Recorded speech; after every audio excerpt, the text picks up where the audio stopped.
तो दोस्तों केन हाई और केन लो क्या है और इनका काम क्या है। दोस्तों आज हम इस वीडियो में यही जानेंगे केन हाई केन लो क्या है और ये किस तरीके से हमारी गाड़ियों में काम करता है। इसे हम आज बहुत ही आसान तरीके से समझेंगे। तो सबसे पहले ये जान लो केन का मतलब क्या होता है। तो दोस्तों केन का मतलब कंट्रोल एरिया नेटवर्क होता है। जैसा कि आप नाम से ही समझ गए होंगे, ये एक इस तरीके का नेटवर्क है जो कि आपके गाड़ी के पूरे एरिया को कंट्रोल करता है। केन हाई और केन लो दो वायर होती है। केन हाई येलो कलर की वायर होती है, केन लो ग्रीन कलर की वायर होती है। तो चलिए इसे थोड़ा डीप में समझते हैं, लेकिन उससे पहले आप ये जान लो कि केन हाई केन लो कितने टाइप्स के होते हैं। दोस्तों केन हाई केन लो के दो टाइप्स होते हैं, पहला पब्लिक केन, दूसरा प्राइवेट केन। पब्लिक केन पूरी गाड़ी में जितने भी ईसीयूज होंगे उन सभी ईसीयूज के बीच डाटा शेयर करता है और सभी ईसीयूज इस डाटा को रीड भी कर सकते हैं। एग्जाम्पल के लिए मान लीजिए किसी गाड़ी की स्पीड 60 किलोमीटर पर आवर है। यह data vehicle speed sensor public CAN भेजेगा। तो ये डाटा ईसीयू बीसीयू क्लस्टर जितने भी टाइप के ईसीयूज आपकी गाड़ी में लगे होंगे उन सभी के पास जाएगा और सभी इसको रीड भी कर सकते हैं। प्राइवेट केन एक अलग नेटवर्क होता है, ये कुछ खास सिस्टम के बीच डाटा शेयर करता है और बाकी ईसीयू इसे रीड नहीं कर सकते। एग्जाम्पल के लिए जैसे म्यूजिक सिस्टम और नेविगेशन के बीच डाटा शेयर करना हो तो यह प्राइवेट केन के जरिए ही होगा। अब चलते हैं थोड़ा डीप में। तो दोस्तों केन हाई केन लो को ही केन बस भी बोला जाता है। दोस्तों केन बस सिस्टम एक ऐसा सिस्टम है जो हमारी गाड़ी के मल्टीपल ईसीयूज जैसे कि इंजन कंट्रोल यूनिट, बीसीयू, क्लस्टर, इन सब को आपस में इंटरकनेक्टेड रखता है और इनके बीच डाटा को एक्सचेंज करता है। अब आपने ये तो जान लिया है कि केन हाई केन लो दो वायर्स हैं। ये मल्टीपल ईसीयूज को आपस में कनेक्टेड रखकर उनके बीच डाटा को एक्सचेंज करता है। आपको ये तो पता ही होगा केन हाई और केन लो ये दोनों वायर्स में मिलने वाले वोल्टेज को जोड़ने पर हमें 5 वोल्टेज मिलना चाहिए। अब आपने ये तो जान ही लिया है कि केन हाई केन लो दो वायर्स हैं। ये मल्टीपल ईसीयूज को आपस में इंटरकनेक्टेड रखकर उनके बीच डाटा को एक्सचेंज करता है। आपको ये भी पता होगा कि केन हाई और केन लो दोनों वायर्स में मिलने वाले वोल्टेज को जोड़ने पर हमें 5 वोल्टेज मिलना चाहिए। मतलब कि अगर केन हाई में 3.5 वोल्टेज मिल रहा है तो केन लो में 1.5 वोल्टेज मिलेगा, तब जाकर इन दोनों का वोल्टेज 5 होगा। लेकिन बहुत बार आपने ये देखा होगा कि आपके दोनों वायर्स में 2.5 वोल्टेज मिल रहा होता है और कभी किसी में कम वोल्टेज तो कभी किसी में ज्यादा वोल्टेज। तो ऐसा क्यों होता है ये आपको पता नहीं होगा दोस्तों। तो चलिए इस सवाल का जवाब भी मैं आपको इस वीडियो में देता हूँ। तो दोस्तों ये होता है एक्टिव स्टेट और आइडल स्टेट की वजह से। अब आप ये पूछोगे कि ये एक्टिव स्टेट और आइडल स्टेट है क्या भैया। तो मैं आपको बता दूं कि एक्टिव स्टेट केन बस की वह स्टेट होती है जब उसमें किसी टाइप का डाटा ट्रांसमिट हो रहा होता है और आइडल स्टेट वह स्टेट होती है जब केन बस में किसी भी तरीके का डाटा ट्रांसमिट नहीं होता। तो जब केन बस आइडल स्टेट में होती है तो केन हाई यानी येलो कलर की वायर में 2.5 वोल्टेज मिलता है। लेकिन अगर एक्टिव स्टेट में होगी तो वोल्टेज 3.5 हो जाएगा। उसी जगह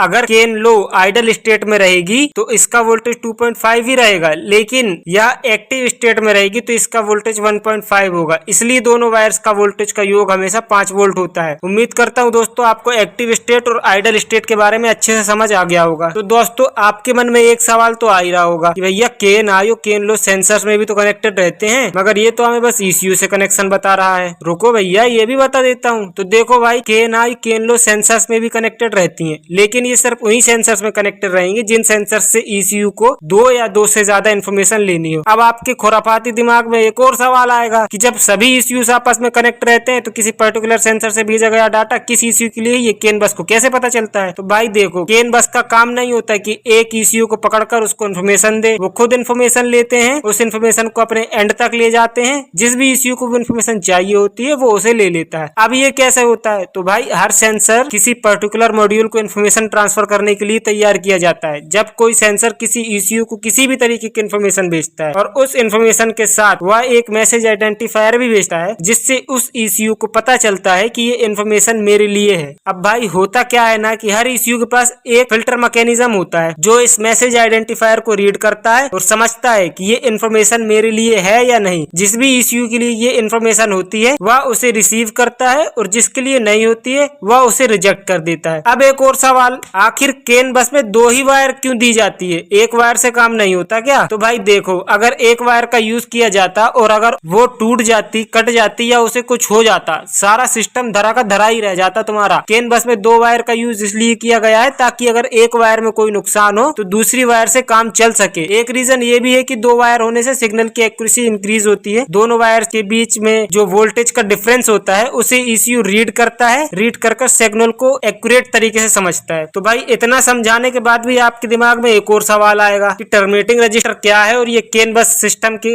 लिए ये क्यों जरूरी है। तो भाई बहुत हुए सवाल और जवाब। टर्मिनेटिंग रजिस्टर के लिए चैनल को सब्सक्राइब कर लो और उसके बगल में जो घंटा है उसे दबा दो। मिलते हैं नेक्स्ट वीडियो टर्मिनेटिंग रजिस्टर को एक्सप्लेन करते हुए। टाटा बाय बाय।